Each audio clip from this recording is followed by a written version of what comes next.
I coach people to overcome obesity, and the root of my clients' behavior is found in their emotions. And this was true for me as well. I lost 75 pounds in 2016 after 25 years battling obesity, and I've now kept the fat off for over 5 years. Most people who have been obese for a long time have lost weight at some point in the past.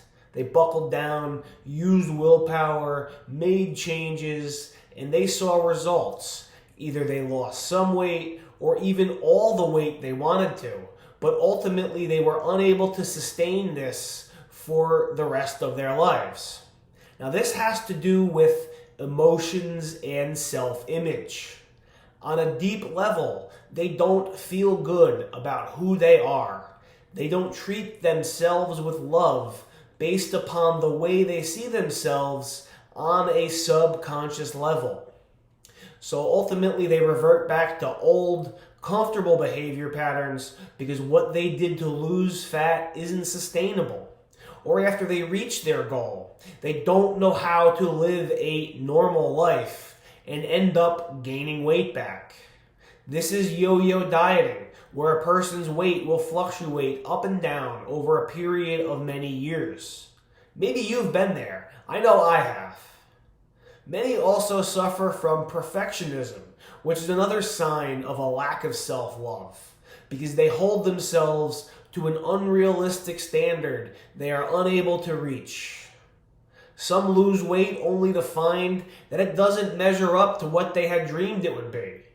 Maybe after the fat loss, they don't look like they are on the cover of a fitness magazine, or they don't get the attention from the opposite sex they expected, so they let it go.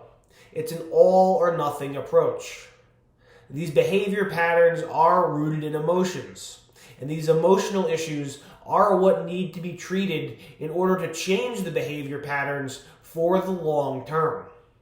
Self-love is something that is demonstrated through our consistent actions. The need to change the way you feel about yourself on a deep level is what many doctors and practitioners don't understand.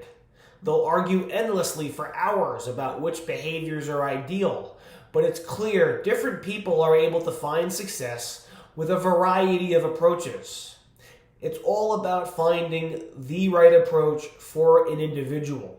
There's no one-size-fits-all answer for everyone. Fat loss is both an art and a science. In one sense, these behaviors are what cause obesity. Eating sugar, eating processed foods, eating more calories than burned, eating more carbohydrates than needed, lack of exercise, etc. I think on a fundamental level, most everyone understands this.